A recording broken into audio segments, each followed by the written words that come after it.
जय हिंद। आज हम लोग क्लास 8 का हमारे अतीत अध्याय नंबर 5 जब जनता बगावत करती है 1857 और उसके बाद इस अध्याय को जानेंगे। इस अध्याय में हम लोग जानेंगे कि कैसे भारत में प्रथम स्वतंत्रता आंदोलन यानी 1857 के समय सैनिक और किसान आपस में मिलकर अंग्रेजों के प्रति विद्रोह कर रहे थे और कह सकते हैं कि अगर वह विद्रोह सफल हो जाता तो अंग्रेज उसी समय भारत को छोड़कर चले जाते, भारत में इनका साम्राज्य खत्म हो जाता। लेकिन कुछ कारणों के वजह से ये यहाँ पे फिर से शासन में आते हैं और अपने प्रभाव को फिर से कायम करते हैं। इस अध्याय में हम इन्हीं सारी बातों के बारे में जानेंगे। देखिए यहाँ आपको चित्र 1 दिख रहा है ऊपर, सिपाही और किसान विद्रोह के लिए ताकत जुटाते हुए। यह विद्रोह 1857 में उत्तर भारत के मैदानों में फैल गया था। मतलब बता रहा है कि सिपाही और जो किसान थे उस समय आपस में ही मिल गए थे, क्योंकि सिपाही जो थे वो कहीं और नहीं भारत के ही लोग थे जो ईस्ट इंडिया के कंपनी में काम करते थे। लेकिन सैनिकों के भावनाओं को ठेस पहुंचाया, जिस कारण ये सैनिक और किसान आपस में मिलकर विद्रोह करने लगे। इस अध्याय में हम लोग इसी के बारे में जानेंगे। अब आइए शुरू करते हैं नीतियों और लोग। पिछले अध्यायों में आपने ईस्ट इंडिया कंपनी की नीतियों और जनता पर उनके प्रभावों के बारे में पढ़ा। इन नीतियों में राजाओं, रानियों, किसानों, जमींदारों, आदिवासियों, सिपाहियों सब पर तरह तरह से असर पड़े।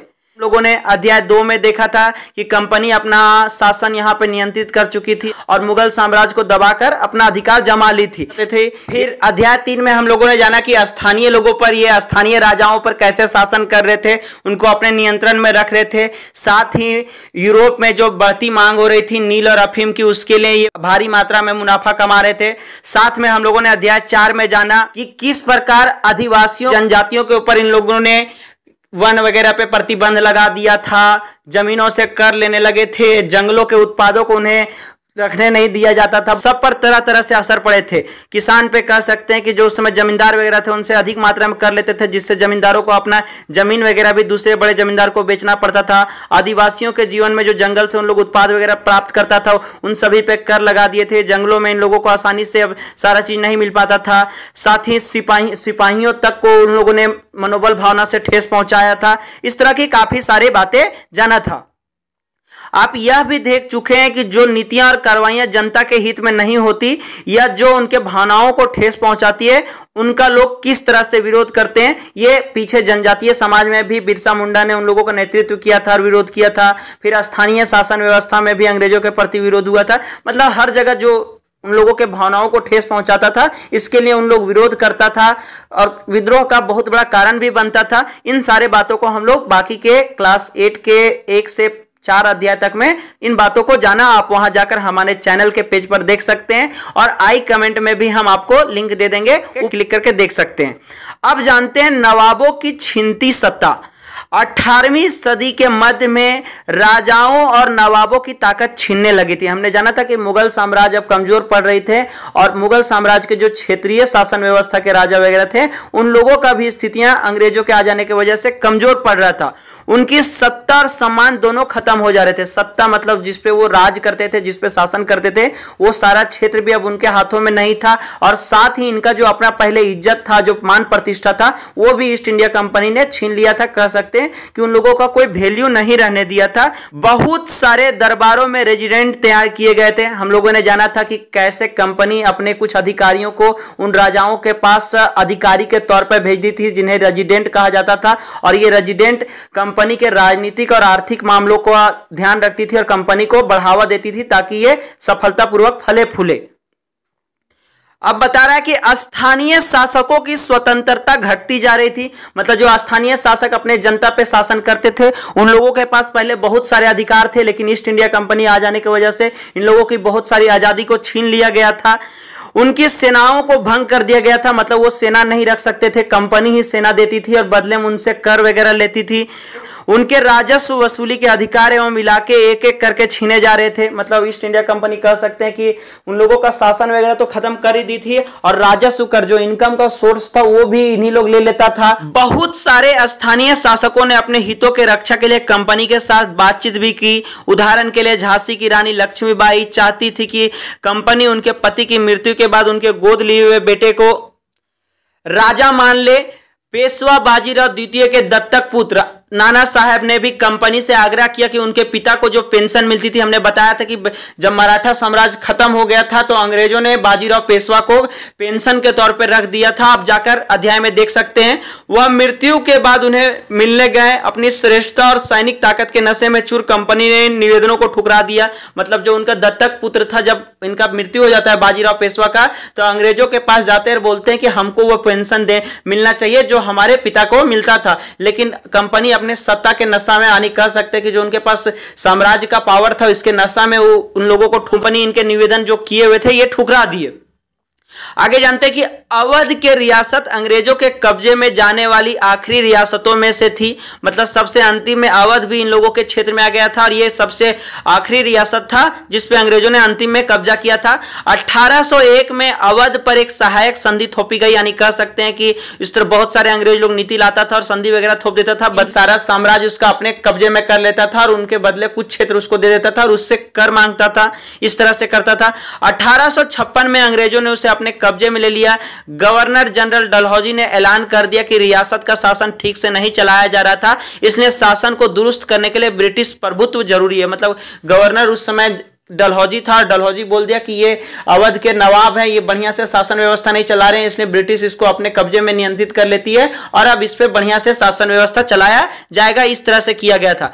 कंपनी ने मुगलों के शासन को खत्म करने की भी पूरी योजना बना ली थी। मतलब मुगल साम्राज्य के जो कुछ शासक अभी भी थे, जैसे बहादुर शाह जफर और मुगल बादशाह, ये सभी के जो शासक वगैरह थे, इन लोगों को कंपनी अभी भी खत्म करना चाह रही थी और योजना बना ली थी।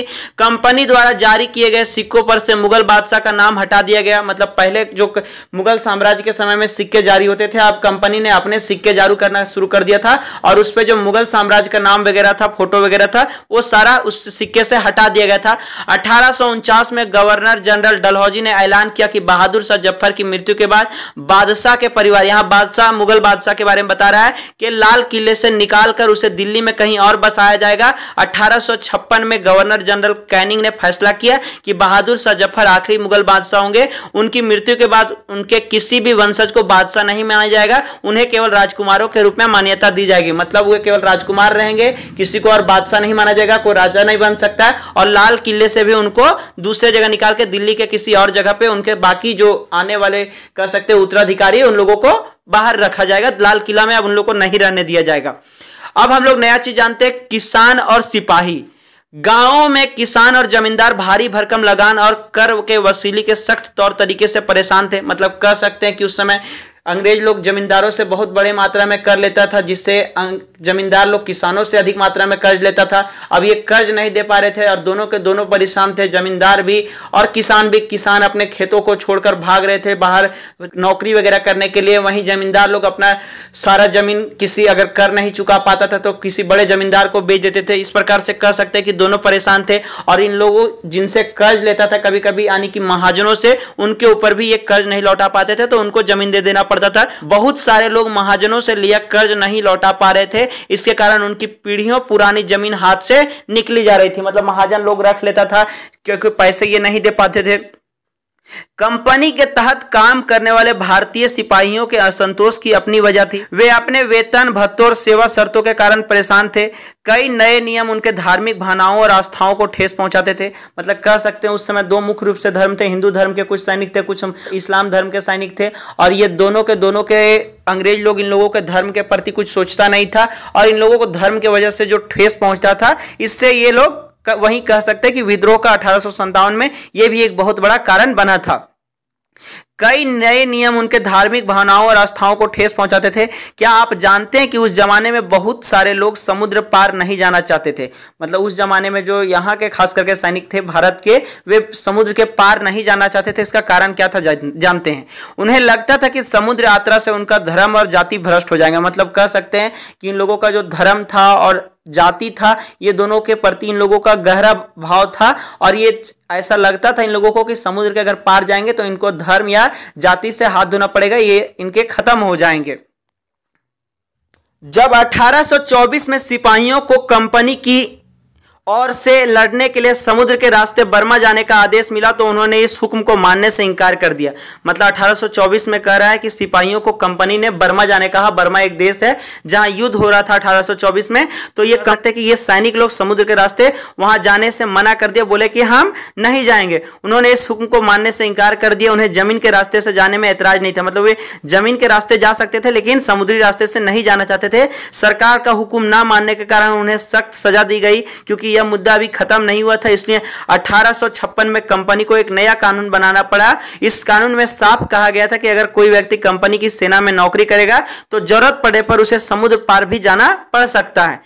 यहां बता रहा है कि 1856 में फिर एक ऐसा कानून बना जिसमें कोई अगर सेना में बहाली होना चाहता था, सेना का नौकरी करना चाहता था, तो उसे समुद्र पार उस रास्ते जाना पड़ता था जहां युद्ध होता था। जब कंपनी भेजती थी उसे अपने धर्म और जाति को साइड करके, तो इस पे भी फर्क पड़ा। अब जानते हैं सिपाही गांव के हालात से भी परेशान थे। बहुत सारे सिपाही खुद किसान थे, वे अपने परिवार गांवों से छोड़ के आए थे, लिहाजा किसानों का गुस्सा जल्द ही सिपाहियों में भी फैल गया। बता रहा है कि सिपाही गांव के हालत से परेशान थे, यानी गांवों की स्थिति बहुत खराब थी अंग्रेजों के कर लेने की व्यवस्था की वजह से, और बहुत सारे सैनिक जो थे वो गांव के किसान ही थे। इस वजह से इन लोगों का कह सकते कि मनोभाव गिर गया कि हमारे घर में जो परिवार लोग हैं उन लोगों के साथ क्या स्थिति हो रहा होगा, और इसी वजह से इन लोग गुस्से में थे। और किसानों को गुस्सा जल्द ही सैनिकों में भी फैल गया, मतलब ये जो किसान थे वो सैनिक के रूप में भी अपना गुस्सा दिखाने लगे। अब आगे यहाँ एक सवाल पूछ रहा है गतिविधि। कल्पना कीजिए कि आप कंपनी की सेना में सिपाही हैं, आप नहीं चाहते कि आपका भतीजा कंपनी की फौज में नौकरी करे, आप उसे क्या कारण बताएंगे?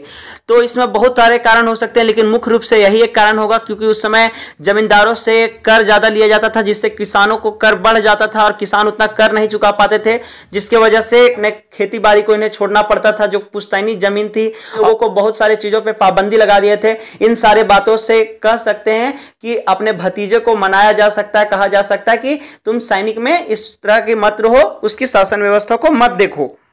अब किसान और सिपाही के जानने के बाद हम लोग जानते हैं कि सुधारों पर प्रतिक्रिया, मतलब क्या क्या सुधार किए गए और उस पर क्या प्रतिक्रिया आया।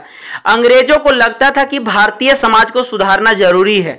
सती प्रथा को रोकने और विधवा विवाह को बढ़ावा देने के लिए कानून बनाए गए। मतलब कह सकते हैं कि राजाओं के समय में ऐसा प्रथा था कि अगर पति मर जाता था उसके साथ उसकी पत्नी को जिंदा जला दिया जाता था, और इस प्रथा को अंग्रेजों ने रोकना चाहा। साथ ही विधवा विवाह, चूंकि जो लोग पति के साथ नहीं मरते थे तो वे लोग तो विधवा हो जाते थे, और विधवा लोगों को विवाह नहीं करना था, वे अकेले पूरे जीवन भर गुजर बसर करते थे। अगर पत्नी मर जाते थे तो पति लोग कोई दूसरा विवाह कर सकता था। तो इस व्यवस्था को भी उन लोगों ने बदला, मतलब कह सकते हैं कि सुधार किया कि विधवा विवाह को बढ़ावा दिया। जिनके पति मर जाते थे वे फिर से दोबारा शादियां कर सकती थी।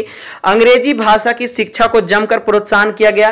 मतलब कह सकते हैं कि इससे पहले तो यहाँ का क्षेत्रीय भाषा ही चलता था, संस्कृत चलता था पंडितों का, और कुछ हद तक कह सकते हैं कि स्थानीय बोली जो होती थी उन लोगों का क्षेत्रीय भाषा यही चलता था। उसके बाद इन लोगों ने अंग्रेजी भाषा पे भी यहाँ पे खूब जोर दिया, जिसकी वजह से आज हम लोग अंग्रेजी का जमकर मतलब कह सकते हैं कि प्रयोग करते हैं। ये हर क्षेत्र में उस समय फैलाए हुए थे।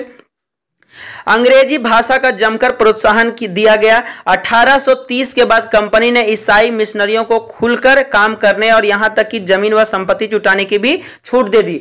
ईसाई मिशनरी उन्हीं को बोला जा रहा है। मतलब अंग्रेजों के आने के पहले, जैसे कह सकते हैं कि हिंदू धर्म पहले था, फिर मुगल बादशाह आए तो इस्लाम धर्म का आगमन हुआ, और उसके बाद अंग्रेजों के आने के बाद कह सकते हैं कि ब्रिटिश ईस्ट इंडिया कंपनी के समय में यहाँ पे ईसाई धर्म खूब पनपा, क्योंकि अंग्रेजों ने इस पे खूब छूट दे रखी थी कि इन लोगों को इंग्लिश वगैरह सिखाओ, इन लोगों को ईसाई कल्चर में बदलो। साथ ही ईसाई धर्म के जो मिशनरियां थी उन लोगों को भरपूर मात्रा में जमीन व संपत्ति भी जुटाने के लिए सरकार ने छूट दे दिया था, यानी कंपनी ने छूट दिया था।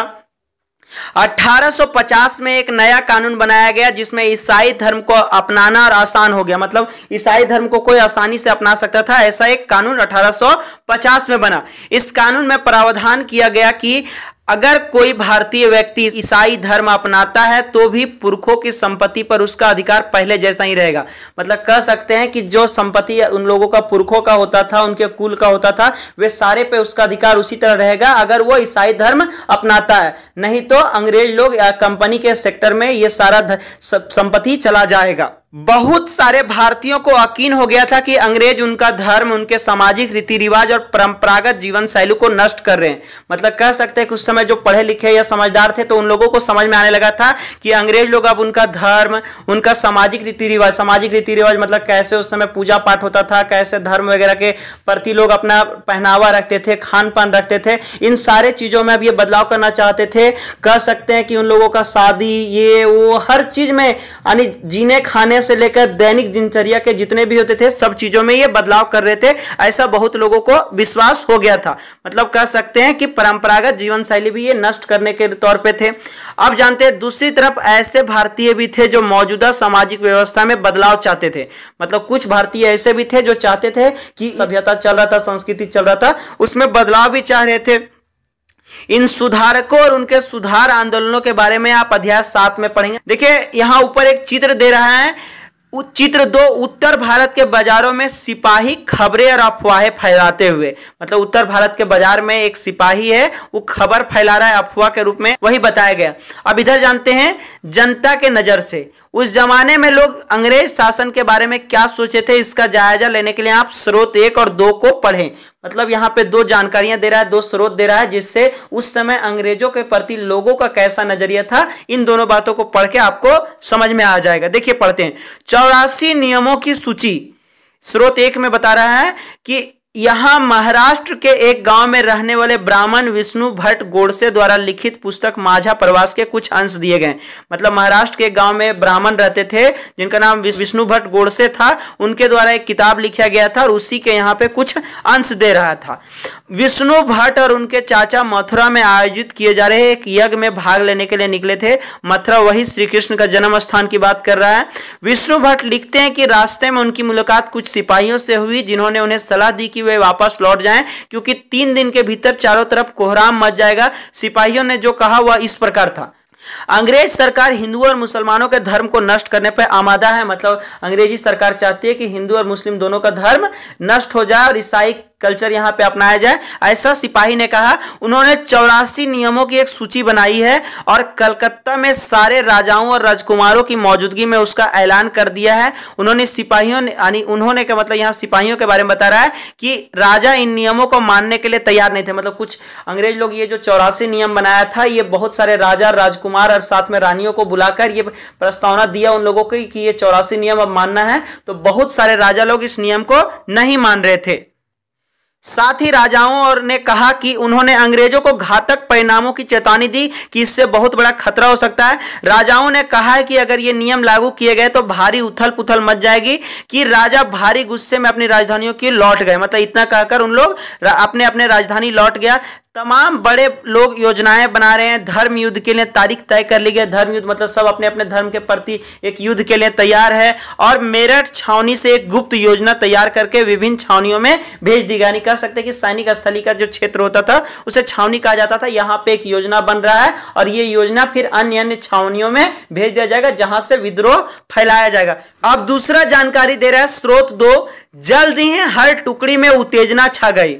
उस दौर की एक और झलक सूबेदार सीताराम पांडे के संस्मरणों से मिलती है। मतलब यहां आप बता रहा है सीताराम पांडे के बारे में, उनके कुछ किताबों के अंश से मिलता है कि सीताराम पांडे का 1812 में बंगाल नेटिव आर्मी में सिपाही के तौर पे भर्ती किया गया था। मतलब ये जो सीताराम पांडे थे इनको 1812 में कह सकते कि सिपाही के तौर पे आर्मी में भर्ती हुआ था। सिपाहियों को ही इन लोग आर्मी कहते थे। उन्होंने 48 साल तक नौकरी की और 1860 में वे सेवानिवृत्त हो गए। मतलब नौकरी से रिटायर हो गए। उन्होंने बगावत को दबाने में अंग्रेजों की मदद की। हालांकि उनका बेटा भी विद्रोहियों के साथ था।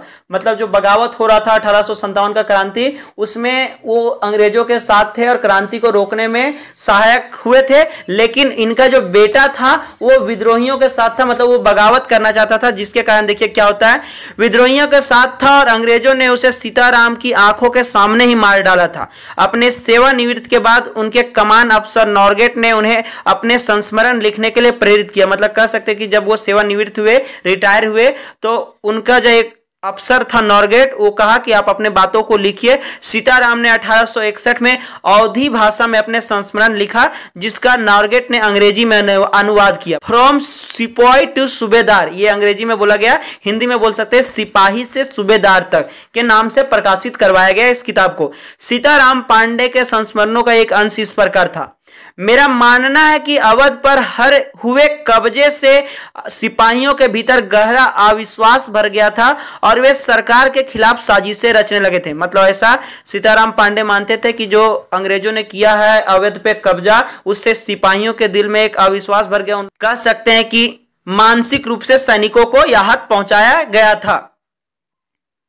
आगे बता रहा है कि और वे सरकार के खिलाफ साजिशें रचने लगे थे। मतलब जो ये सिपाही लोग थे वो सरकार के खिलाफ साजिश रचने लगे थे, यानी सरकार को खत्म करने की कोशिश करने लगे थे। अवध के नवाब और दिल्ली बादशाह के नुमाइंदों की सेना की नब्ज जानने के लिए पूरे भारत में भेज दिया गया। उन्होंने सिपाहियों की भावनाओं को और हवा दी। अब ये सारे लोग क्या किए कि सिपाहियों के भावनाओं को और हवा दिया। उन्होंने सिपाहियों को बताया कि विदेशियों ने बादशाह के साथ कितना बड़ा धोखा किया। उन्होंने 1000 झूठ गढ़ डाले। मतलब कह सकते हैं कि ये जो नवाब और बादशाह थे, ये सिपाहियों के सामने जो यहाँ के स्थानीय सिपाही थे उन लोगों के दिमाग में बैठा दिया कि अवध के राजा के प्रति इन लोग बहुत बुरा किया कंपनी, और साथ में बहुत सारे झूठ भी इन लोगों को बोल दिया ताकि सिपाहियों का अपने मालिक के अंग्रेजों के खिलाफ बगावत करने के लिए एक तैयार हो सके। यहाँ बता रहा है कि झूठ गढ़ डाले और सिपाहियों को अपने मालिकों अंग्रेजों के खिलाफ बगावत करने के लिए उकसाया ताकि दिल्ली में बादशाह को दोबारा गद्दी पर बैठाया जा सके। उनकी दलील थी कि अगर सिपाही मिलकर काम करे और इन सुझावों पर अमल करे तो सेना ऐसा कर सकती है। मतलब ये जो मुगल बादशाह थे, नवाब थे, ये सोचते ऐसा मानते थे कि अगर सिपाही लोग इनका साथ दे तो आसानी से मुगल राजा को बैठाया जा सकता है, क्योंकि मेन जो ताकत होता है साम्राज्य चलाने के लिए वो सैनिकों के पास होती है और राजनीतिक के पास होता है। तो यहाँ सैनिक लोग अगर इनके सपोर्ट में आ जाते हैं, राजनीतिक तो खुद थे इन लोग, इसलिए ऐसा मानता था। अब देख सकते हैं चित्र 3। मेरठ में विद्रोही सिपाही अफसरों पे हमला करते हैं और उनके घरों में घुस जाते हैं और इमारतों में आग लगा देते हैं। मतलब मेरठ के ये चित्र है जहां विद्रोही सिपाही जो अंग्रेजों ने, कह सकते हैं कि मुगल बादशाह के कुछ नवाब और शासकों ने जो इन लोगों को उकसाया, तो ये सिपाही लोग हमला कर देते हैं और उनके घरों में घुस जाते हैं और इमारतों में आग लगा देते हैं। इसी का यहाँ पे चित्र दे रहा है।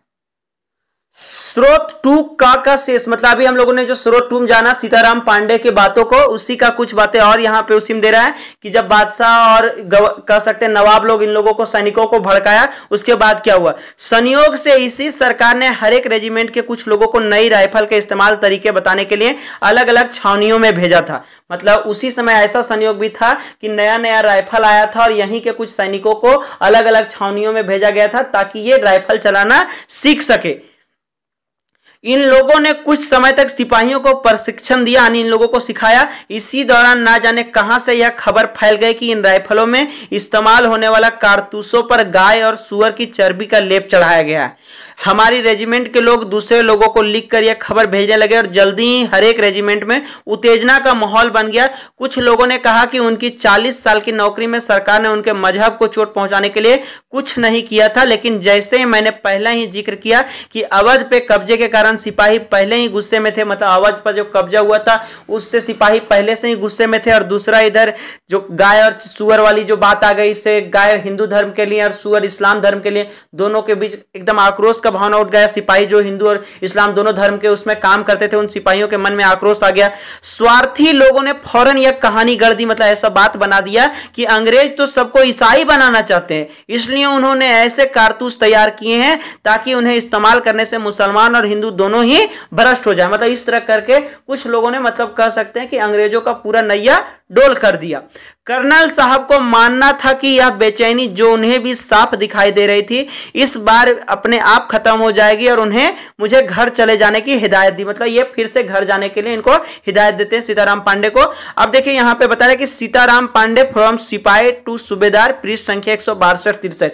मतलब सिपाही टू सूबेदार किताब का 162-63 पेज नंबर से ये बात उठाई गई थी। देखिए यहाँ एक सवाल पूछ रहे, गतिविधि सीताराम और विष्णु भट्ट के मुताबिक लोगों के दिमाग में मुख्य चिंताएं कौन सी थी।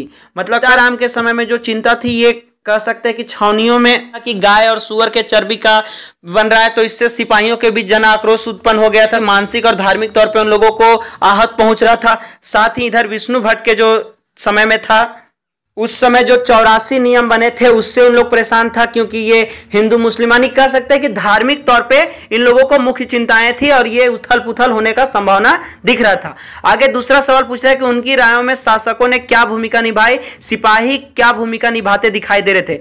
मतलब यहाँ कह सकते हैं कि शासकों ने जो भूमिका निभाई कि इन लोगों को और उकसा दिया सैनिकों को कि नहीं नहीं अंग्रेज लोग तो ईसाई धर्म फैलाना चाहता है, ऐसे करके कुछ बातें कर दी। और यहाँ पे सिपाही लोग जो थे इसके वजह से जन विद्रोह करने लगे, ऐसी बातें कहा जा सकता है।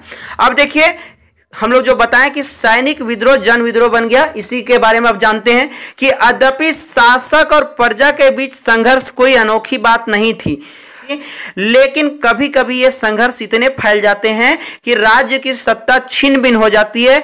बहुत सारे लोग मानने लगे कि उनका सबका शत्रु एक है, मतलब उन सबका शत्रु एक है, इसलिए वे सभी कुछ करना चाहते हैं। मतलब ये जितने सैनिक हैं ये सब हिंदू धर्म के हो या इस्लाम धर्म के हो या अलग अलग जातियों जनजातियों के हो, ये सबको मानना था कि ये सब हम सभी का शत्रु ये अंग्रेज ही हैं, इसलिए हम लोग इनको छोड़ेंगे नहीं। कुछ करना चाहते थे, उनको बर्बाद करना चाहते थे, ऐसा कहा जा सकता है। इस तरह की स्थिति में हालात अपने हाथ में लेने के लिए लोगों को संगठित होना पड़ता है। मतलब हालात को अपने स्थिति में करने के लिए, अपने दिशा मोड़ने के लिए बहुत लोगों को एक समूह बनाना पड़ता है, क्योंकि उस समय अंग्रेजों का सत्ता था, उन लोगों के कह सकते हैं कि नियंत्रण में सारा साम्राज्य चल रहा था। तो इसके लिए इन लोगों को पहले संगठित होना पड़ता, उन्हें संचार, पहलकदमी और आत्मविश्वास का परिचय देना होता है। मतलब ये संगठित करके संचार व्यवस्था जैसे आज के समय में होता है, तो उस एक दूसरे तक बातों को फैलाना होता। पहलकदमी मतलब पहले आगे बढ़ना पड़ता, पहला कदम उठाना पड़ता, क्योंकि इसमें काफी बुजदिल लोग भी होते थे जो आगे नहीं बढ़ना चाहते थे, तो उन लोगों के सामने हौसला बढ़ाना पड़ता, आत्मविश्वास का परिचय देना पड़ता। इन्हीं सब बातों के बारे में बता रहा है कि ये सारे सैनिकों ने उस समय किया था।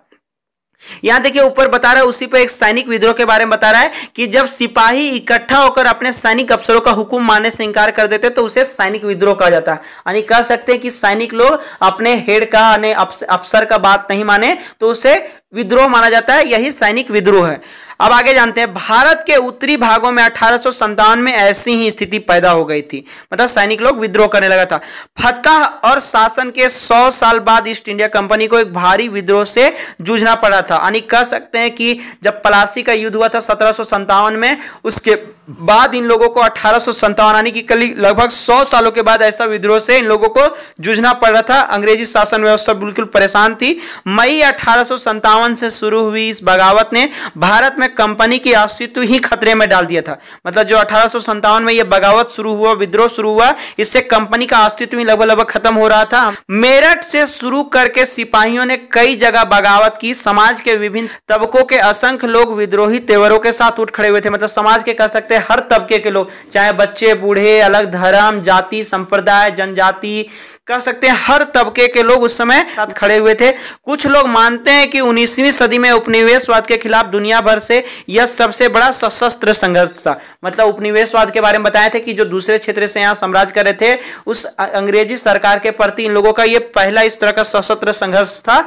जिसमें ये सारे लोग एक साथ खड़े हुए थे। इसलिए इसे प्रथम स्वतंत्रता आंदोलन भी भारत का कहा जाता है। ऊपर आप चित्र 4 में देख सकते हैं, कैवेलरी लाइनों में युद्ध। 3 जुलाई 1857 को 3000 से ज्यादा विद्रोही बरेली से दिल्ली आ पहुंचे। उन्होंने यमुना को पार किया और ब्रिटिश कैवेलरी चौकियों पर धावा बोल दिया। यह युद्ध पूरी रात चलता रहा। अब यहां नीचे आप देख सकते हैं चित्र 5, मंगल पांडे की स्मृति में जारी डाक टिकट। ये उन्हीं का चित्र है, एक डाक टिकट है। अब देखिए यहां पे जानते हैं मेरठ से दिल्ली तक, मतलब मेरठ में ये जन विद्रोह का भावना शुरू हुआ था और दिल्ली में इन लोग रात में जब पहुंचा तो ये विद्रोह कितना बड़ा रूप लिया इसके बारे में जानते हैं। 8 अप्रैल 1857 को युवा सिपाही मंगल पांडे को बैरकपुर में अपने अफसरों पर हमला करने के आरोप में फांसी पर लटका दिया गया। मतलब कह सकते हैं कि जो ये मंगल पांडे थे उस समय एक सिपाही थे उसी अंग्रेजी शासन व्यवस्था में, और इनको अफसरों पर हमला करने के आरोप में फांसी पर लटका दिया गया था 8 अप्रैल 1857 को। चंद दिन बाद मेरठ में तैनात कुछ सिपाहियों ने कारतूसों के साथ फौजी अभ्यास करने से इनकार कर दिया। सिपाहियों को लगता था कि कारतूसों पे गाय और सुअर की चर्बी का लेप चढ़ा गया था। 85 सिपाहियों को नौकरी से निकाल दिया गया। उन्हें अपने अफसरों का हुक्म ना मानने के आरोप में 10-10 साल की सजा दी गई। यह 9 मई 1857 की बात है। मतलब उस समय 85 सिपाही को कह सकते हैं निकाल दिया गया, ये जब इन लोग कारतूस वगैरह का प्रयोग नहीं कर रहा था, और कुछ को उन लोग हुक्म नहीं मानने की वजह से 10-10 साल के लिए सजा तक दे दिया गया था।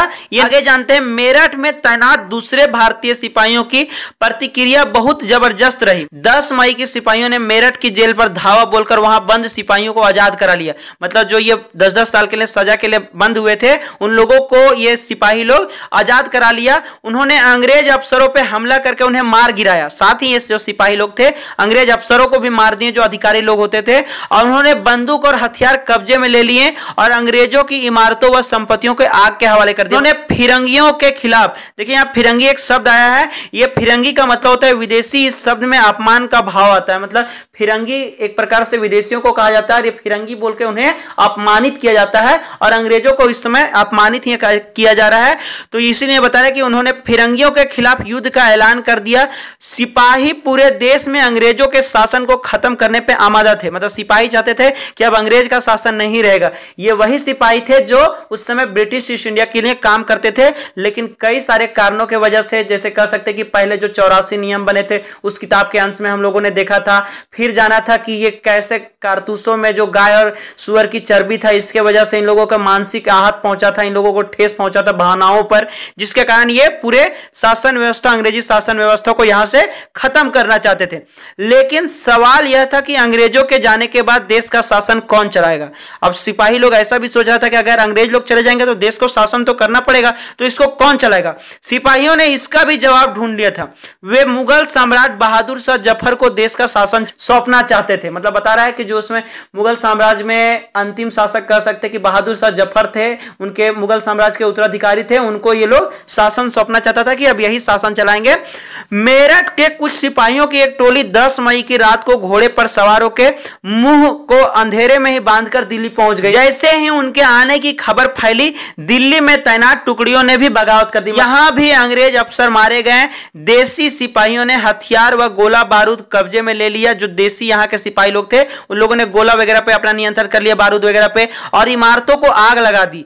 विजयी सिपाही लाल किले की दीवारों के आसपास जमा हो गए। मतलब कह सकते जो जीते हुए सिपाही थे, मतलब जो अंग्रेजों के खिलाफ हो गए थे, उन सिपाहियों ने लाल किले के चारों ओर के दीवारों के आसपास जमा हो गए। वे बादशाह से मिलना चाहते थे। बादशाह अंग्रेजों की भारी ताकत से दो हाथ करने को तैयार नहीं थे, लेकिन सिपाही भी अड़े रहे। आखिरकार वे जबरन महल में घुस गए और उन्होंने बहादुर शाह जफर को अपना नेता घोषित कर दिया। लेकिन बहादुर शाह जफर काफी डर गए थे। अब वो अंग्रेजों के प्रति उनसे लड़ना नहीं चाहते थे, झगड़ना नहीं चाहते थे, लेकिन फिर भी बहुत जिद करने के बाद सिपाहियों ने आखिरकार जीत हासिल की और इनको अपना नेता घोषित कर दिया। बूढ़े बादशाह को सिपाही की यह मांग माननी पड़ी। उन्होंने देश भर के मुखियाओं और शासकों को चिट्ठी लिखकर अंग्रेजों से लड़ने के लिए भारतीय राज्यों को एक संघ बनाने का आह्वान किया। यानी बहादुर शाह जफर ने इस तरह से संगठन मजबूत किया। पहले बहादुर शाह के इस एकमात्र कदम के गहरे परिणाम सामने आए। अंग्रेजों से पहले देश के एक बहुत बड़े हिस्से पर मुगल साम्राज्य का ही शासन था। ज्यादातर छोटे शासक और राजवाड़े मुगल बादशाह के नाम पर ही अपने इलाकों का शासन चलाते थे। मतलब बता रहा है कि जैसे बहादुर शाह जफर का ऐसा आया तो मुगल साम्राज्य का शासन पहले से था। इस वजह से बहुत सारे लोग अभी भी उन्हीं के नाम पे अपना शासन चला रहा था। ब्रिटिश शासन के विस्तार से भयभीत ऐसे बहुत सारे शासकों को लगता था कि अगर मुगल बादशाह दोबारा शासन स्थापित कर ले तो वे मुगल आधिपत्य में दोबारा अपने इलाकों पर शासन बेफिक्र होकर चलाने लगेंगे। मतलब जो बहुत सारे छोटे छोटे स्थानीय शासक थे मुगल साम्राज्य के नाम पे शासन चलाता था, और फिर से इन लोगों को लगने लगा कि अगर फिर से ब्रिटिश शासन यहाँ से हट जाए और मुगल बादशाह आ जाए तो अपने शासन वाले क्षेत्रों पर ये आसानी से शासन चला पाएंगे। इनको किसी प्रकार का किसी से डर नहीं रहेगा, ये बेफिक्र हो जाएंगे। अंग्रेजों को इन घटनाओं की उम्मीद नहीं थी। उन्हें लगता था कि कारतूसों के मुद्दे पे पैदा हुई उथल पुथल कुछ समय में शांत हो जाएगी। मतलब अंग्रेजों को ऐसा लग रहा था कि ये जो कारतूस वाला घटना घटा है सिपाहियों के मन में, ऐसा जो ठेस पहुंचा है सुअर और गाय के बारे में, जो चर्बी के बारे में, ये कुछ समय के बाद शांत हो जाएगा। लेकिन जब बहादुर शाह जफर ने बगावत को अपना समर्थन दिया तो स्थिति रातों रात बदल गई। अक्सर ऐसा होता है कि जब लोगों को कोई रास्ता दिखाने लगता है तो उनका उत्साह और साहस बढ़ जाता है। इससे उन्हें आगे बढ़ने की हिम्मत, उम्मीद और आत्मविश्वास मिलता है। मतलब कह सकते हैं कि अभी तक तो सब शांति से ईस्ट इंडिया कंपनी की बातों को सुन रहा था, उनके परेशानियों को झेल रहा था, वे जैसा चाह रहे थे मनमर्जी उस हिसाब से इन लोगों को सहना पड़ रहा था। लेकिन जैसे ही सिपाही लोग बगावत पर तैयार हुए, उतरे और बहादुर शाह जफर ने इनका साथ दिया, अब इन लोगों में कह सकते हैं कि एक साहस आ गया था और जो लोग युद्ध करने के लिए नहीं भी तैयार थे वे भी विद्रोही बनकर सामने खड़े हो गए थे और हौसला हिम्मत इन लोगों का कई गुना बढ़ गया था। चित्र 6 में आप देख सकते हैं बहादुर शाह जफर का यह चित्र है और चित्र 7 ये नाना साहब का चित्र है। अब आगे बता रहा है कि बगावत फैलने लगी। जब कह सकते हैं कि सैनिकों का वर्चस्व यहां पे फैल गया और बहादुर शाह जफर का सपोर्ट मिल गया तो बगावत तो फैलना ही था। अब यहां देख सकते हैं कि जब दिल्ली से अंग्रेजों के पैर उखड़ गए तो लगभग एक हफ्ते तक कहीं कोई विद्रोह नहीं हुआ। मतलब वहां से अंग्रेज लोग दिल्ली से हट गए था क्योंकि अब यहाँ के सैनिकों ने और बहादुर शाह जफर ने दिल्ली से सारे अंग्रेजी सैनिकों को हटा दिया था। अब अपना फिर से साम्राज्य स्थापित कर लिया था इस छोटे क्षेत्र पे, यानी दिल्ली पे केवल। जाहिर है कि खबर फैलने से ही कुछ समय तो लगना ही था, लेकिन फिर तो विद्रोह का सिलसिला शुरू हो गया। मतलब एक हफ्ते तक ये शांत रहा और फिर एक सप्ताह के बाद जब पता चला कि दिल्ली में फिर से मुगल साम्राज्य आ गई है तो ये पूरा आग की तरह चारों तरफ ये फैल गया और विद्रोह भी सारे क्षेत्रों में फैल गया। एक के बाद एक हर रेजिमेंट में सिपाहियों ने विद्रोह कर दिया। हर रेजिमेंट के जो सिपाही लोग थे, स्थानीय सिपाही, ये विद्रोह करने लगे। वे दिल्ली, कानपुर व लखनऊ जैसे मुख्य बिंदुओं पर दूसरी टुकड़ियों का साथ देने को निकल पड़े। उनकी देखी कस्बों और गांवों के लोग भी बगावत के रास्ते पर चलने लगे। वे स्थानीय नेताओं, जमींदारों और मुखियाओं के पीछे संगठित हो गए। मतलब कुछ स्थानीय नेताओं से मिल गए, कुछ जमींदारों के साथ मिल गए, कुछ मुखियाओं के साथ, जो क्षेत्रों के मुखिया होते थे गांवों के, उन लोगों के साथ मिलकर अंग्रेजों के खिलाफ युद्ध करने लगे क्योंकि अंग्रेजों के से सभी परेशान था। ये लोग अपनी सत्ता स्थापित करने और अंग्रेजों से लोहा लेने के लिए तैयार थे। मतलब अंग्रेजों से युद्ध करना चाहते थे और अपना फिर से शासन व्यवस्था अपनाना चाहते थे। स्वर्गीय पेशवा बाजीराव के दत्तक पुत्र नाना साहब कानपुर के पास रहते थे। यानी बता रहा है कि जो स्वर्गीय पेशवा थे, बाजीराव पेशवा के बारे में जाना था, उनका दत्तक पुत्र नाना साहब वे कानपुर में रहते थे। उन्होंने भी अपनी सेना इकट्ठा की और ब्रिटिश सैनिकों के शहर से खदेड़ दिया। उन्होंने खुद को पेशवा घोषित कर दिया। उन्होंने ऐलान किया कि वह बादशाह बहादुर शाह जफर के तहत गवर्नर है। मतलब ये मुगल साम्राज्य के जो बहादुर शाह जफर थे उनके तहत ये गवर्नर है। अब ब्रिटिश ईस्ट इंडिया कंपनी की बातों को नहीं मानेंगे और अपने यहाँ के ये पेशवा बन गए। आगे बता रहा है कि लखनऊ की गद्दी से हटा दिए गए नवाब वजीद अली शाह के बेटे बिरजिस कद्र को नया नवाब घोषित कर दिया गया। यानी लखनऊ में बिरजिस कद्र यहाँ के नए नवाब बन गए। अब इधर आप चित्र 8 में देख सकते हैं कि जैसे जैसे विद्रोह फैला, छावनियों में अंग्रेज अफसरों को मारा जाने लगा। मतलब हर जगह छावनी में जो जो अंग्रेज अधिकारी लोग होते थे उन लोगों को सिपाही लोग या कोई भी जाके पीट देता था। विद्रोह इतना फैल गया था। अब यहां एक सवाल पूछ रहा है गतिविधि की मुगल सम्राट विद्रोहियों को समर्थन करने के लिए क्यों तैयार हुए, यानी कि बहादुर शाह जफर इन लोगों को क्यों साथ देने लगे। क्योंकि उनको भी लगने लगा होगा शायद कि फिर से अपने शासन व्यवस्था को देखा जाए। ब्रिटिश ईस्ट इंडिया कंपनी जब यहां आई तो सभी का अधिकार छीन लिया गया है और सभी को बुरी तरह से परेशान किया जा रहा है। सभी लोग डर सहम गए हैं और अभी एक मौका मिला है। शायद इन कारणों की वजह से फिर से मुगल सम्राट जो थे वो विद्रोहियों का समर्थन देने के लिए तैयार हो गए। अब एक और भी बात पूछ रहा है कि सिपाहियों के प्रस्ताव को मानने से पहले उन्होंने हालात का जो हिसाब लगाया होगा उसके बारे में एक अनुच्छेद रखे। मतलब अंग्रेजों से तो ये शुरुआत में सिपाहियों को बोल दिया कि नहीं, हम लोहा नहीं ले पाएंगे, हम नहीं उनसे युद्ध करेंगे इसलिए। लेकिन फिर कुछ समय के बाद इनको एहसास हुआ और ये सोचे कि हम ऐसे बड़े घराने का है कि हमारा राजवंश यानी मुगल साम्राज्य काफी समय तक राज किया और हमारे पूर्वजों से ईस्ट इंडिया कंपनी ने हराया है और उन्हें परेशान किया है। इसलिए शायद इन कारणों की वजह से अपना एक आंकड़ा लगाए होंगे, जायजा लगाए होंगे और फिर से बादशाह बनने के लिए तैयार हो गए। इस प्रकार आप एक अनुच्छेद अपने से लिख सकते हैं। यहां पे देखिए आपको चित्र 9 में रानी लक्ष्मीबाई और चित्र 10 में वीर कुंवर सिंह के बारे में दिखाया गया। इसके बारे में भी हम लोग यहां जानते हैं कि जब लखनऊ में बिरजिस कद्र को भी बहादुर शाह जफर को अपना बादशाह मान लिया तो उनकी मां बेगम हजरत महल ने अंग्रेजों के खिलाफ विद्रोह को बढ़ावा देने में बढ़ चढ़कर हिस्सा लिया। यहां बता रहा है कि जब बिरजिस कद्र बहादुर शाह जफर को अपना बादशाह मान लिया, ये भी बोला कि हम लखनऊ में क्षेत्रीय शासन व्यवस्था करेंगे, और बहादुर शाह जफर ही मेन कह सकते हैं कि उस समय साम्राज्य को नियंत्रित कर रहे थे और उनके अधिकार में हम भी बादशाह रहेंगे। तो इनकी जो मां थी बेगम हजरत महल, वो भी अंग्रेजों के खिलाफ खूब विद्रोह की। उसके बाद बता रहा है कि झांसी में रानी लक्ष्मीबाई भी विद्रोही सिपाहियों के साथ जा मिली। उन्होंने नाना साहब के सेनापति तात्या टोपे के साथ मिलकर अंग्रेजों को भारी चुनौती दी। कह सकते जो उस समय पेशवा थे कानपुर में, उनके जो सेनापति थे तात्या टोपे, उनके साथ झांसी की रानी मिल गई और अंग्रेजों को पूरा परेशान किया। मध्य प्रदेश के मांडला क्षेत्र में राजगढ़ की रानी अवंतीबाई लोधी ने 4000 सैनिकों की फौज तैयार की और अंग्रेजों के खिलाफ उसका नेतृत्व किया, क्योंकि ब्रिटिश शासन ने उनके राज्य के प्रशासनों पर नियंत्रण कर लिया था।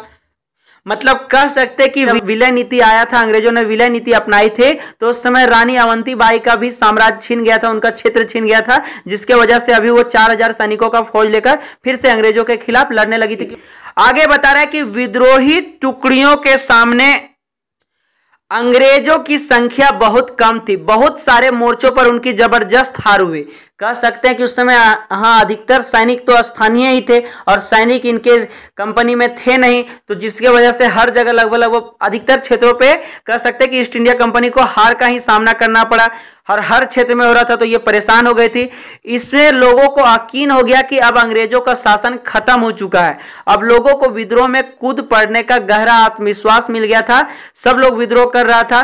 खास तौर से अवध के इलाके में चौतरफा बगावत की स्थिति थी। मतलब अवध जो अभी हाल फिलहाल में इन लोगों ने अपनाया था, उस पे तो चारों तरफ से कह सकते हैं कि विद्रोह हो रहा था। इस 6 अगस्त 1857 को लेफ्टिनेंट कर्नल टाइटलर ने अपने कमांडर इन चीफ को टेलीग्राम भेजा, जिसमें उसने अंग्रेजों के भय को व्यक्त किया। मतलब अंग्रेज किस तरह से डरे हुए थे उसके बारे में अपने चीफ को भेजा, इस तरह से रिपोर्ट किया कि हमारे लोग विरोधियों की संख्या और लगातार लड़ाई से थक गए। मतलब जो इनके लोग थे, कंपनी के लोग थे, वे विरोधी लोग जिस हिसाब से युद्ध कर रहा था, बार बार लड़ाई कर रहा था, इससे थक चुके हैं। एक एक गांव हमारे खिलाफ है, जमींदार भी हमारे खिलाफ खड़े हो रहे हैं। मतलब जो जमींदार एक समय इनके डर से कांपते थे, अब वो भी इनके सामने खड़े हो रहे थे। इस दौरान बहुत सारे महत्वपूर्ण नेता सामने आए हैं। उदाहरण के लिए फैजाबाद के मौलवी अहमदुल्ला शाह ने भविष्यवाणी कर दी कि अंग्रेजों का शासन जल्दी ही खत्म हो जाएगा। वह समझ चुके थे कि जनता क्या चाहती है। इसी आधार पर उन्होंने अपने समर्थकों की एक विशाल संख्या जुटा ली। अपने समर्थकों के साथ वे अंग्रेजों से लड़ने लखनऊ जा पहुंचे। दिल्ली में अंग्रेजों का सफाया करने के लिए बहुत सारे गाजी यानी धर्म युद्ध इकट्ठे हो गए थे। धर्म योद्धा उन्हें बोला जाता है, गाजी, जो इस्लाम धर्म के धार्मिक चीजों को बताते हैं, और ये सभी युद्ध के लिए तैयार हो गए थे गाजी लोग यानी इस्लाम धर्म के लोग। बरेली के सिपाही बख्त खान के लड़ाकों की एक विशाल टुकड़ी के साथ दिल्ली की ओर कूच कर दिया। वह इस बगावत में एक मुख्य व्यक्ति साबित हुए। बिहार के एक पुराने जमींदार कुंवर सिंह ने भी विद्रोही सिपाहियों के साथ दिया। कह सकते हैं उस समय जितना स्थानीय शासक लोग था, ये सब एक दूसरे का विद्रोही सिपाहियों का ही साथ दे रहे थे, क्योंकि सबको अंग्रेजों के प्रति कुछ ना कुछ भड़ास था। सभी अंग्रेजों से युद्ध तो करना चाहते थे, लेकिन इतनी शक्ति नहीं मिल पाती थी। और अब जब इन लोगों को आया तो पूरे तरीके से इन लोग खदेड़ने के लिए तैयार था। बता रहा है कि सिपाहियों का साथ दिया और महीनों तक अंग्रेजों से लड़ाई लड़े थे। ये जो वीर कुंवर सिंह, तमाम इलाकों के नेता और लड़ाके इस युद्ध में हिस्सा ले रहे थे। मतलब जितना इलाका था, हर इलाके में अंग्रेजों के प्रति छोटे छोटे शासक लोग युद्ध कर रहा था। यहां तक कि रानी जो भी होती थी, जैसे यहाँ रानी लक्ष्मीबाई, रानी अवंतीबाई लोधी, ये सारे उस समय युद्ध कर रहे थे। अब देखिए नीचे आपको चित्र 11 दिख रहा है। ये ब्रिटिश टुकड़ियां विद्रोहियों पर हमला करती है, जिन्होंने दिल्ली के लाल किले यानी दाएं साइड आपको लाल किला दिख रहा होगा और सलीमगढ़ किले बाएं पर कब्जा किए हुआ था। मतलब जो ब्रिटिश टुकड़ियां थी ये विद्रोह पर हमला भी कर रही थी और दिल्ली के लाल किले और सलीमगढ़ पर कब्जा कर ली थी। अब बता रहा है कंपनी का पलटवार। मतलब यहां 1857 के कई क्षेत्रों में जब विद्रोह हुआ, सिपाही विद्रोह और कई सारे शासकीय क्षेत्रों के बीच हुआ, तो कंपनी ने फिर इसका पलट के कैसा जवाब दिया, इसके बारे में जानते हैं। इस उथल पुथल के बावजूद अंग्रेजों ने हिम्मत नहीं छोड़ी। कंपनी ने अपनी पूरी ताकत लगाकर विद्रोह को कुचलने का फैसला किया। उन्होंने इंग्लैंड से और फौजी मंगवाए, विद्रोहियों को जल्दी सजा देने के लिए नए कानून बनाए और विद्रोह के मुख्य केंद्रों पे धावा बोल दिया। मतलब इन लोगों ने कई सारे काम किए हैं। सबसे पहला इन लोगों ने इंग्लैंड से और सेना मंगाए, फौजी मंगाए, साथ ही विद्रोह जो विद्रोही थे, जो सिपाही विद्रोह कर रहे थे, उन लोगों को सजा देने के लिए कानून बनाए। और जो मुख्य मुख्य जगह पे जैसे कानपुर, दिल्ली आदि क्षेत्रों पे इन लोगों ने मुख्य रूप से जगहों पे धावा बोल दिया, मेरठ आदि क्षेत्रों पे। सितंबर 1857 में दिल्ली दोबारा अंग्रेजों के कब्जे में आ गई, यानी कह सकते हैं कि सितंबर के महीने में मई, जून, जुलाई तक इन लोगों का रहा और सितंबर में फिर से दिल्ली पर दोबारा इन लोग कब्जा कर लिया। अंतिम मुगल बादशाह बहादुर शाह जफर पे मुकदमा चलाया गया और उन्हें आजीवन कारावास की सजा दी गई, यानी आजीवन उन लोगों उसको कारावास दे दिया गया कि जिंदगी भर जब तक जिंदा रहेंगे तब तक ये जेल में ही रहेंगे। उनके बेटे को उनकी आंखों के सामने गोली मार दी गई। बहादुर शाह और उनकी पत्नी बेगम जीनत महल को अक्टूबर 1858 में रंगून जेल में भेज दिया गया। इसी जेल में नवंबर 1862 में बहादुर शाह जफर की ने अंतिम सांस ली। मतलब बता रहा है कि इनको जब ब्रिटिश फिर से अपना शासन स्थापित कर लेती तो बहादुर शाह को रंगून जेल में भेज देती उसके पत्नी के साथ, और उनके बेटे को उनके सामने ही गोली मार देते हैं, ताकि अगर ये बेटे जिंदा रहेंगे तो फिर से विद्रोह होगा तो ये फिर से यहाँ शासन स्थापित करना चाहेंगे, इसलिए शायद ऐसा करके उन लोग गोली मार देता है। दिल्ली पर अंग्रेजों का कब्जा हो जाने का यह मतलब नहीं था कि विद्रोह खत्म हो चुका था। मतलब जब दिल्ली पे केवल इन लोग दिल्ली जैसे साम्राज्य पे कब्जा किया था, लेकिन अभी भी बहुत क्षेत्रों में विद्रोह चल ही रहा था। इसके बाद भी लोगों अंग्रेजों से टक्कर लेते रहे। व्यापक बगावत की विशाल ताकत को कुचलने के लिए अंग्रेजों को अगले 2 साल तक लड़ाई लड़नी पड़ी। मतलब 1857 के बाद 1859 तक कह सकते हैं कि अंग्रेजों को हर छोटे छोटे जगहों पे युद्ध करना पड़ा। भले ही दिल्ली को ये सितंबर में ही 1857 में अपना लिए थे, लेकिन कई क्षेत्रों पर अभी भी विद्रोह हो ही रहा था। मार्च 1858 में लखनऊ अंग्रेजों के कब्जे में चला गया। जून 1858 में रानी लक्ष्मीबाई की शिकस्त हुई और उन्हें मार दिया गया, यानी 1858 में लखनऊ चला गया। जो वहां के राजा थे बिरजिश कद्र, उनको लखनऊ से हरा दिया गया। साथ ही 1858 तक रानी लक्ष्मीबाई को भी हराकर मार डाला गया। दुर्भाग्यवश ऐसा ही रानी अवंतीबाई लोधी के साथ हुआ। खेड़ी की शुरुआती विजय के बाद उन्होंने अपने आप को अंग्रेजी फौजी से घिरा पाया और वे शहीद हो गए। मतलब इनको अंग्रेजी फौजों ने घेर कर मार डाला। तात्या टोपे मध्य भारत के जंगलों में रहते हुए आदिवासियों और किसानों की सहायता से छाप मार युद्ध चलाते रहे। मतलब छाप मार, कभी यहां युद्ध किए, कभी वहां युद्ध किए, इस तरह से ये बचते रहे। जिस तरह पहले अंग्रेजों के खिलाफ मिली सफलताओं से विद्रोहियों का उत्साह मिला था, मतलब विद्रोही लोग एकदम ताकत से भर गया था, उसी तरह विद्रोही ताकतों की हार से लोगों की हिम्मत टूटने लगी थी। बहुत सारे लोगों ने विद्रोहियों का साथ छोड़ दिया। अंग्रेजों ने भी लोगों को विश्वास जीतने के लिए हर संभव प्रयास किया। अब यहां ऊपर देख सकते हैं चित्र 12, विद्रोही सिपाही मेरठ से दिल्ली की तरफ कूच करते हुए। मतलब ये अब मेरठ से दिल्ली की ओर जब जा रहे थे युद्ध करने के लिए, उस समय का चित्र लिया हुआ है कि ये काफी सारा चीज लेकर दिल्ली में युद्ध के लिए विद्रोही सिपाही जा रहे थे। शुरू में अंग्रेजी सेनाओं को दिल्ली की भारी किलेबंदी की तोड़ने में मुश्किल हुई। मतलब अंग्रेजी जो सेना थी वो दिल्ली के किलाबंदों को नहीं तोड़ पा रहे थे, लेकिन 3 सितंबर 1857 को अंग्रेजी सेनाओं को और ज्यादा हथियार, गोले आदि पहुंचाए गए। ये गाड़ियों पर लदे हुए थे जिन्हें हाथी घोड़े खींच रहे थे और इनकी कतार 7 मील लंबी थी। मतलब काफी लंबा रास्ता कह सकते हैं, 7 मील इन लोगों का लगातार सफर चल रहा था। इतने सारे हाथी लोग तोपों, बारूदों आदि को खींच रहे थे। नीचे आप चित्र 13 में देख सकते हैं तात्या टोपे की स्मृति में जारी डाक टिकट। अभी हम लोगों ने मंगल पांडे के बारे में जाना था कि मंगल पांडे के ऊपर भी डाक टिकट बना था और तात्या टोपे की भी याद में डाक टिकट बना है। अब यहां पे एक सवाल भी पूछ रहे हैं, गतिविधि उन स्थानों की सूची बनाइए जहां 1857 के मई, जून और जुलाई महीने में विद्रोह हुए। वैसे तो कई थे और आगे हम लोग मानचित्र में जानेंगे कि किन किन क्षेत्रों में 1857 में विद्रोह हुआ था, लेकिन मुख्य रूप से कह सकते हैं कि उस समय का दिल्ली, लखनऊ, कानपुर, मेरठ और झांसी था। अब बता रहा है, इधर फिर से हम लोग आ जाते हैं कि अंग्रेजों ने जो विश्वास जीतने के लिए बहुत सारा प्रयास किया था, उन्होंने वफादार भूस्वामियों के लिए इनामों का ऐलान कर दिया, यानी इनाम वगैरह भी देने लगे। जो भूस्वामी थे, जमीन के मालिक, उन लोग जो वफादारी कर रहा था अंग्रेजों के प्रति, क्योंकि इन लोग अब चाह रहा था कि शासन व्यवस्था फिर से हम लोगों का आ जाए। उन्होंने आश्वासन दिया कि उनकी जमीन पर उनके परंपरागत अधिकार बने रहेंगे।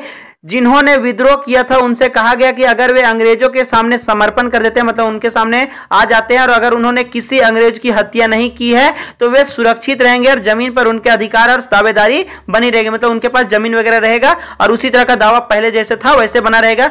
इसके बावजूद सैकड़ों सिपाहियों, विद्रोहियों, नवाबों और राजाओं पर मुकदमे चलाए गए और उन्हें फांसी पर लटका दिया गया।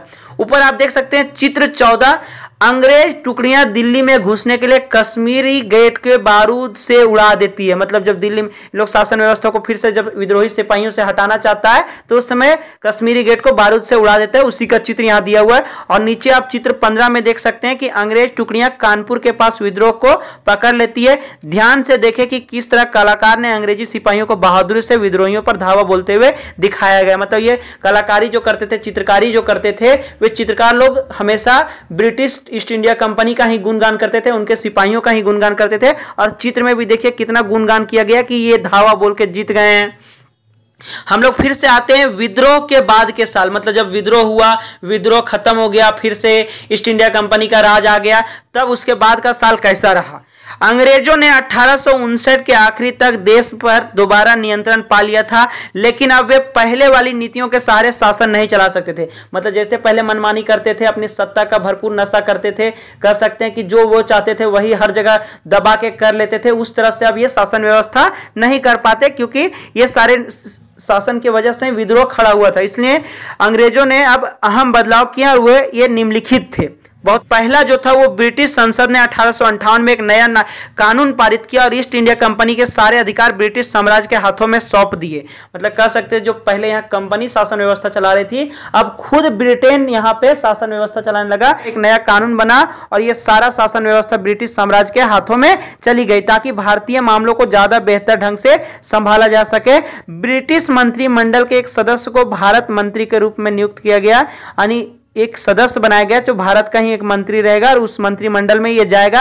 उसे भारत के शासन से संबंधित मामलों को संभालने का जिम्मा भी सौंपा गया। उसे सलाह देने के लिए एक परिषद का गठन किया गया जिसे इंडियन काउंसिल कहा जाता था। मतलब इसी समय इंडियन काउंसिल भी बना जिसमें वो सलाह दे सकता था कि नहीं भारतीयों के लिए ये सही है या गलत है। भारत के गवर्नर जनरल को वायसराय का ओहदा दे दिया गया। मतलब जब तक कंपनी थी उस समय तक इन लोगों को गवर्नर जनरल बोला जाता था, लेकिन अब जब ब्रिटिश साम्राज्य का शासन कंपनी के जगह पे खुद ब्रिटिश शासन ने उठाया तो यहां पे कह सकते हैं ब्रिटेन के शासन ने इसे वायसराय का ओहदा दिया। इन गवर्नरों को वायसराय बोलने लगा। इस प्रकार उसे इंग्लैंड के राजा रानी का निजी प्रतिनिधि घोषित कर दिया गया। मतलब ये इंग्लैंड के राजा रानी के लिए यहाँ, मतलब राजा रानी यहाँ लाके शासन नहीं करेंगे, लेकिन यही वायसराय यहाँ पे लाकर शासन करेगा, यानी उनका प्रतिनिधि रहेगा, यही राज संभालेगा। फलस्वरूप अंग्रेज सरकार ने भारत के शासन की जिम्मेदारी सीधे अपने हाथों में ले लिया। इस प्रकार अंग्रेज शासन व्यवस्था कह सकते हैं कि उन लोगों अंग्रेजी अधिकारियों के पास चला गया था। दूसरा बता रहा है कि देश के सभी शासकों को भरोसा दिया गया कि भविष्य में कभी भी उनके भूक्षेत्र पर कब्जा नहीं किया जाएगा। मतलब जो शासन करते थे, पुराने शासक थे, स्थानीय शासक थे, उनको यह भरोसा दिलाया गया कि अब आपके क्षेत्र पे कोई कब्जा नहीं करेगा, क्योंकि ब्रिटेन सरकार खुद इसकी निगरानी कर रही थी। अब उससे तो यहां से केवल आर्थिक तरीके से यहां से कर वगैरह चाहिए था और यहां का साम्राज्य बस वो देख रही थी। उन्होंने अपनी रियातें अपने वंशजों को, यहां तक कि दत्तक पुत्रों को सौंपने की छूट दे दी गई थी। मतलब जो ईस्ट इंडिया कंपनी अपने समय मनमाने ढंग से सब क्षेत्र को अपने नियंत्रण में ले रही थी, अब उस तरह का कोई अधिकार नहीं था। अब ये सारे रियासत अपने वंशजों का जमीन पे आसानी से रह सकते थे और अपने दत्तक पुत्रों को भी सौंप सकते थे। मतलब जो गोद लेते थे उन बेटों को भी शासन करने के लिए दे सकते थे। बस वायसराय यहाँ का हेड होता था, लेकिन उन्हें इस बात के लिए प्रेरित किया गया कि वे ब्रिटेन की रानी को अपना अधिपति स्वीकार कर ले। मतलब कह सकते हैं कि ब्रिटेन की रानी ऊपर रहेगी, इसके नीचे ये शासक रहेंगे, मतलब उनका गुलामी इन लोगों को मानना पड़ेगा। इस तरह भारतीय शासकों को ब्रिटिश साम्राज्य के अधीन शासन चलाने की छूट दे दी गई। मतलब ब्रिटिश शासन के अंतर्गत रहेंगे और अपना साम्राज्य भी चलाएंगे, यानी इस तरह से समझौता हुआ। तीसरा, सेना में भारतीय सिपाहियों का अनुपात कम करने और यूरोपीय सिपाहियों की संख्या बढ़ाने का फैसला लिया गया, क्योंकि पहले 1857 के पहले यहीं के स्थानीय सिपाही थे और इसका क्या परिणाम आया अंग्रेजों को समझ में आने लगा था। इसलिए अब यहां के स्थानीय सिपाहियों की संख्या कम कर दिया गया था और अधिक से अधिक मात्रा में कह सकते हैं कि यूरोपीय सिपाहियों का भर्ती किया जा रहा था। यह भी तय किया गया कि अवध, बिहार, मध्य भारत और दक्षिण भारत से सिपाहियों को भर्ती करने के बजाय अब गोरखा, सिखों और पठानों से भी ज्यादा सिपाही भर्ती किए जाएंगे। चौथा, मुसलमानों की जमीन और संपत्ति बड़े पैमाने पर जब्त की गई, मतलब मुसलमान लोग का जो जमीन था और संपत्ति था उस पर जब्त की गई। उन्हें संदेह व शत्रुता के भाव से देखा जाने लगा, क्योंकि मुगल साम्राज्य एक इस्लाम धर्म के थे और जब बहादुर शाह जफर फिर से शासन करना चाहते थे उस समय अंग्रेजों को ऐसा लग रहा था कि मुगल साम्राज्य के या मुसलमानों की वजह से ही ऐसा हो रहा है, इसलिए बहुत बड़े पैमाने पर उन लोगों का संपत्ति वगैरह जब्त कर लिया गया था और उन लोगों को संदेह व दुश्मनी के भावना से देखा जाने लगा था मुसलमानों के प्रति। अंग्रेजों को लगता था कि यह विद्रोह उन्होंने ही खड़ा किया था, मतलब जो 1857 का विद्रोह हुआ था ऐसा मानते थे कि ये मुसलमानों का ही देन है, इन्होंने ही ये विद्रोह किया था।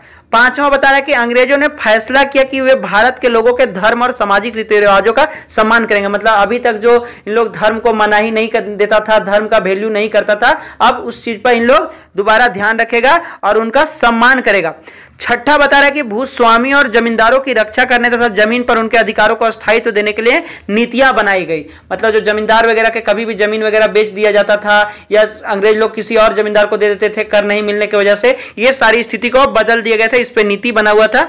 इस प्रकार 1857 के बाद का इतिहास का एक नया चरण शुरू हुआ, मतलब कह सकते कि इन सारे बदलावों के साथ 1857 के बाद फिर से ब्रिटिश का एक नया रूप आया और यह शासन व्यवस्था संभालने लगा।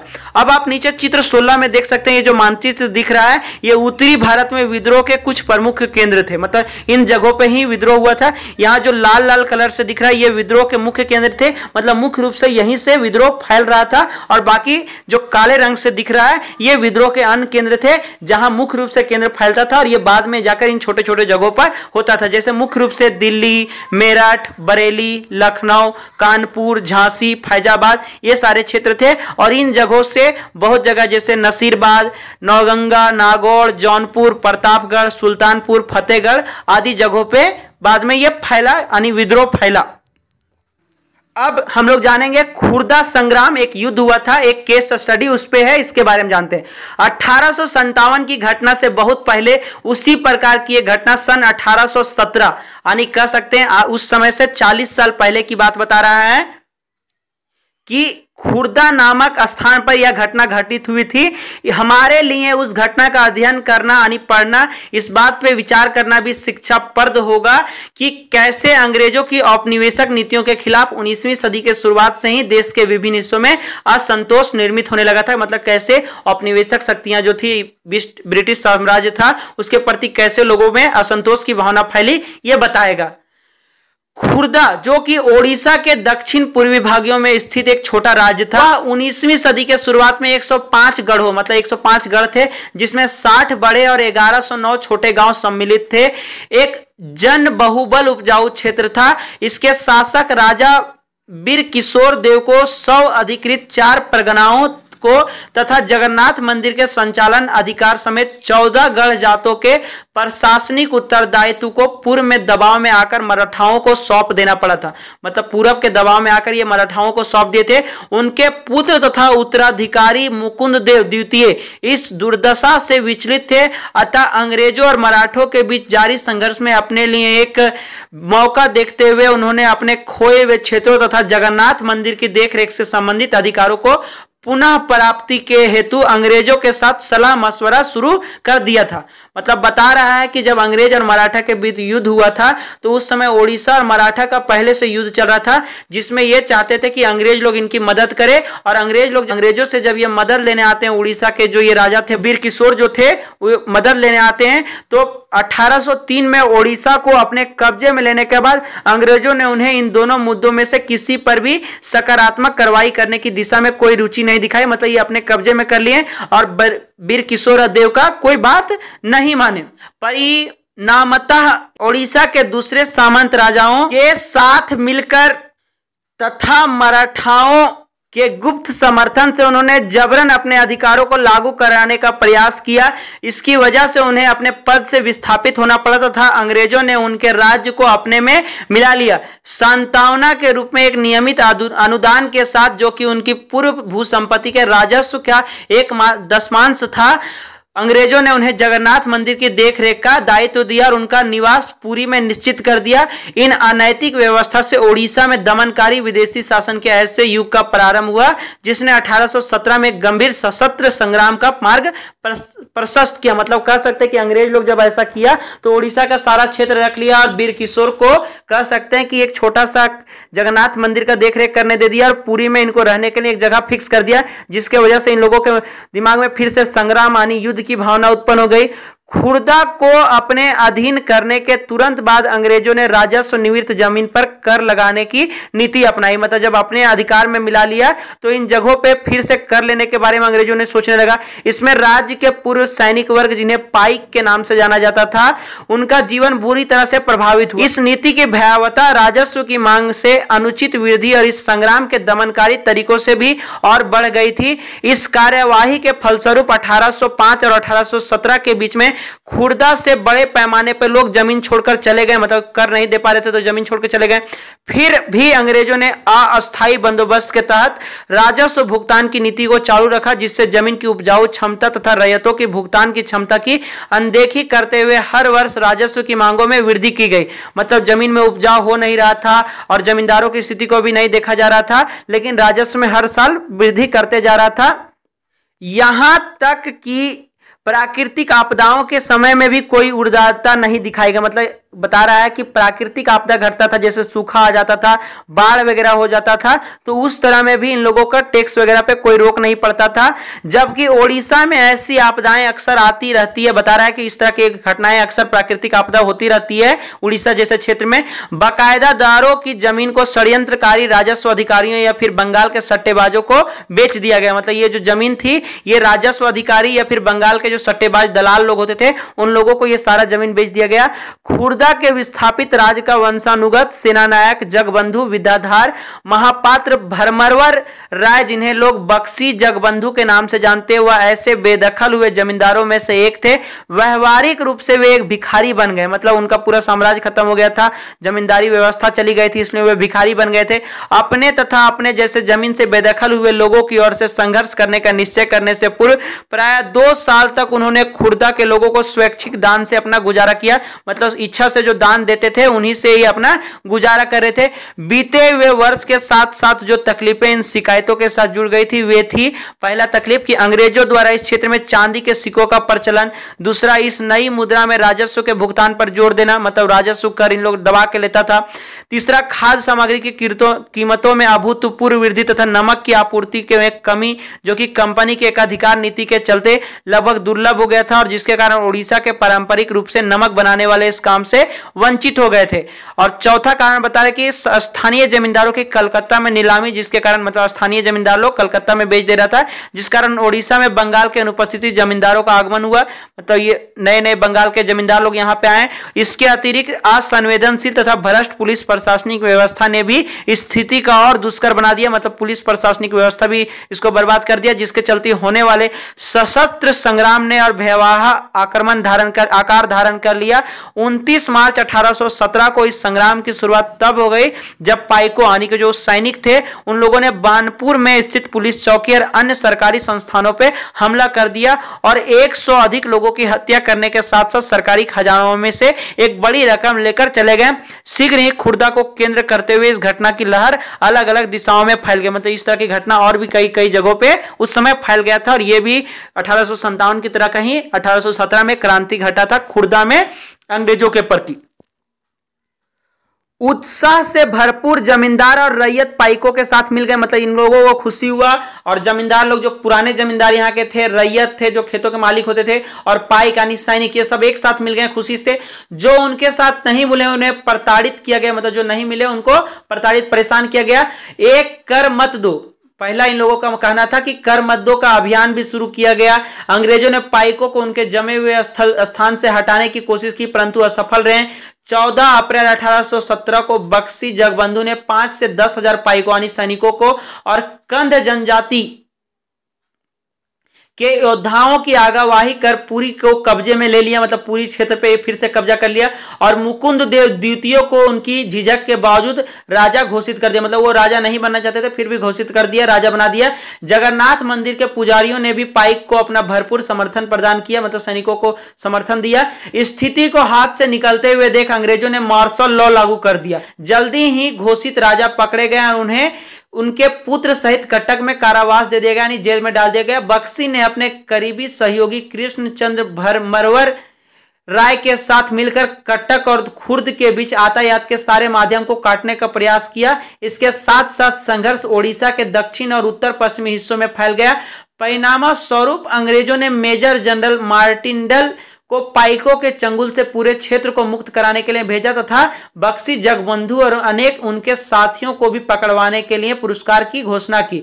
मतलब इन लोगों को पकड़ने के लिए पुरस्कार वगैरह तक अंग्रेज लोग देने लगा था। इस प्रकार जो सामरिक कार्रवाई चली उसमें सैकड़ों पाइक मारे गए, मतलब सैनिक लोग मारे गए। कई घने जंगलों में चले गए और अन्य सामूहिक क्षमा योजना के तहत अपने घरों में लौट आए, मतलब क्षमा मांगने लगा और अपने घर लौट गए। इस तरह से अंग्रेजों ने मई 1817 तक खुर्दा के संग्राम को लगभग काबू में कर लिया। परंतु खुर्दा के बाहरी क्षेत्रों में बख्शी, जगबंधु ने कुजंग के राजा जैसे सहयोगी की मदद से और पाइकों को उनके प्रति अटूट निष्ठा के कारण इस संघर्ष को मई 1825 तक जारी रखा। कह सकते हैं कि 8 सालों तक और इन लोगों ने ज्यादा देर तक रखा। जब उन्होंने अंग्रेजों के सामने आत्मसमर्पण कर दिया उसके उपरांत अंग्रेजों ने खुर्दा के लोगों के प्रति अपनी ओर से दयालु, अनुग्रह और सहनशीलता को नीति अपनाई। पुलिस और न्यायिक व्यवस्था के आवश्यक सुधार किया। नमक की कीमतों में कमी की गई। जिन राजस्व अधिकारियों को भ्रष्ट पाया गया उन्हें कार्य से निष्कासित किया गया और बेदखल जमींदारों को अपनी जमीन लौटा दी गई। दिवंगत खुर्दा के राजा के पुत्र रामचंद्र देव को स्वतंत्र कर पूरी जाने दिया गया और 26,000 रुपये के अनुदान के साथ उन्हें जगन्नाथ मंदिर की देखरेख का दायित्व भी सौंपा गया। संक्षेप में यह ओडिशा के अंग्रेजों के विरुद्ध पहला लोकप्रिय सशस्त्र संघर्ष था जिसका उस क्षेत्र में ब्रिटिश शासन पर दूरगामी प्रभाव पड़ा। अतः इसे मात्र पाइक विद्रोह कहना इसे कमतर पराकना होगा। मतलब यह केवल पाइक यानी सैनिकों का विद्रोह नहीं था। आगे अन्यत्र में जानते हैं परम शांति के एक स्वर्गीय साम्राज्य के खातिर जब 1857 में भारत में विद्रोह फैला उसी समय चीन के दक्षिणी भागों में भी एक विशाल जन विद्रोह पैदा हो रहा था। मतलब चीन में भी इसी तरह का विद्रोह पैदा हो रहा था। यहाँ पे सैनिक लोग विद्रोह कर रहा था, स्थानीय सैनिक लोग, और चीन में कह सकते हैं कि वहां के लोग विद्रोह कर रहे थे। विद्रोह 1850 में शुरू हुआ और 1860 के मध्य जाकर खत्म हुआ। होंग जिक्यांग के नेतृत्व में हजारों मेहनतकश गरीब लोगों ने परम शांति के स्वर्गीय साम्राज्य की स्थापना के लिए लड़ाई लड़ी। इस विद्रोह को ताइपिंग विद्रोह के नाम से जाना जाता है। मतलब बहुत सारे लोगों ने जो इस विद्रोह को किया उसे ताइपिंग विद्रोह के नाम से जाना जाता है। होंग जिक्यांग ने धर्मांतरण करके ईसाई धर्म अपना लिया और वह कन्फ्यूशियसवाद और बौद्ध आदि परंपरागत चीनी धर्मों के खिलाफ थे। ताइपिंग के विद्रोही एक जैसे साम्राज्य जहां किसी के पास निजी संपत्ति नहीं होती ऐसे साम्राज्य की स्थापना करना चाहते थे जहां ईसाई धर्म को माना जाएगा, जहां किसी के पास निजी संपत्ति नहीं होगी, जहां सामाजिक वर्गों और स्त्री पुरुषों के बीच कोई भेदभाव नहीं होगा, जहां अफीम, तंबाकू, शराब के सेवन तथा जुए, वेश्यावृत्ति और गुलामी पर पाबंदी होगी। इस तरह की बातें किया जा रहा था।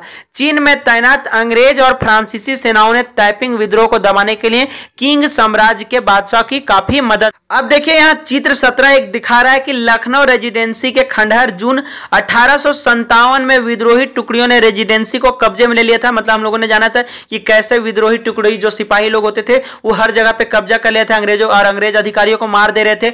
बहुत सारे अंग्रेज औरतों, मर्दों और बच्चों ने रेजिडेंसी की इमारतों में पनाह ली हुई थी। मतलब जब ये विद्रोह शुरू हुआ था तो इसी जो चित्र दिख रहा है इसी में बहुत सारे औरत, मर्द और बच्चे जो अंग्रेजों के थे वो यहीं पे पनाह लिए हुए थे, रुके हुए थे। विद्रोहियों ने इस पूरे परिसर को घेर कर उन पर गोलों से हमला किया। इसी तरह के एक गोले से अवध के चीफ कमिश्नर हेनरी लॉरेंस की भी मौत हो गई थी। हेनरी लॉरेंस जिस कमरे में मरे वह इस चित्र में दिखाई दे रहा है। गौर से देखें कि इमारत पर बीते दौर के निशान किस तरह बचे रह जाते हैं। अब आइए इसे फिर से एक बार रिवाइज कर लेते हैं। सबसे पहले हम लोगों ने जाना कि कैसे अंग्रेजों के नीतियों और लोगों पर उसका क्या प्रभाव पड़ा, यानी कि जमींदारों, आदिवासियों, सिपाहियों और जो जनजाति थे उन लोगों के जीवन पे क्या प्रभाव पड़ा। बाकी के पीछे के अध्यायों में। और इससे नवाबों की जब सत्ता छीन गई, मुख्य घटना का रूप ले लिया। उसके बाद हम लोगों ने जाना कि कैसे जो किसान थे और सिपाही के रूप में जब भर्ती हुए तो इनका परिवार गांव में रहता था, और जब परेशान होते थे कर वगैरह के वजह से तो ये सिपाही आक्रोश की भावना के रूप में डूब गए थे, और इन लोग अपने मानसिक आहत की वजह से अंग्रेजों से ही उलझ गए थे और विद्रोह करने लगे थे। फिर हम लोगों ने जाना था कि कैसे अंग्रेज लोग यहाँ पे सुधारना चाहते थे, यानी कि धर्म के प्रति जो इन लोगों का मान्यता था उसे ठेस पहुंचाना चाहते थे, और मिशनरी यानी ईसाई धर्म यहाँ पे स्थापित करना चाहते थे, लोगों को बदलना चाहते थे, सती प्रथा कर सकते हैं और विधवा विवाह। उसके बाद सैनिक विद्रोह जन विद्रोह बन गया था, इसके बारे में जाने की। उसके बाद हम लोगों ने जाना कि मेरठ से दिल्ली तक ये जो विद्रोही थे युद्ध करने के लिए आ गए थे, और फाइनली इन लोगों ने बहादुर शाह जफर यानी मुगल साम्राज्य के जो बादशाह थे उनको बादशाह बनने के लिए तैयार भी कर लिया था, और ये मान भी गए थे। उसके बाद ये खत वगैरह लिखे और सारे स्थानीय शासकों का एक संगठन बनाया, सभी लोग मिलकर युद्ध किया, अंग्रेजों को काफी परेशान किए हर छोटे छोटे क्षेत्रों से। उसके बाद कंपनी इन लोगों पर पलटवार करती है, मतलब फिर से अपने सारे विद्रोह को अपने नियंत्रण में करती है, और उसके बाद इसका परिणाम होता है कि वो सारे को कितने को राजाओं को सत्ता को छीन लेती है, मृत्यु दंड दे देती है, और कुछ को माफ भी कर देती है, और बाकी को बोलती है कि अगर भूस्वामियों को लालच देती है कि अपने शासन व्यवस्था में बहुत सारे बदलाव करते हैं, जैसे जहां कंपनी पहले राज कर रही थी वहां ब्रिटेन की महारानी राज करेगी, और इन लोगों के प्रति एक कह सकते कि इंडियन काउंसिल भी बनाया गया जिसमें भारतीय नेता होगा जो यहाँ के लोगों के प्रति ध्यान रखेगा। साथ ही बहुत सारे बदलावों के साथ एक नई शासन व्यवस्था 1857 के बाद अपनाई गई। कम शब्दों में कहें तो इस अध्याय में हम लोगों ने यही जाना कि 1857 की क्रांति का पहला रूप कैसे लिया, यानी 1857 में क्रांति क्यों हुआ, और क्रांति हुआ तो किस तरह का प्रभाव पड़ा, और क्रांति के बाद कंपनी ने फिर नया फैसला क्या लिया, और यहाँ शासन व्यवस्था में क्या क्या बदलाव हुए, इन सारे बातों के बारे में जाने।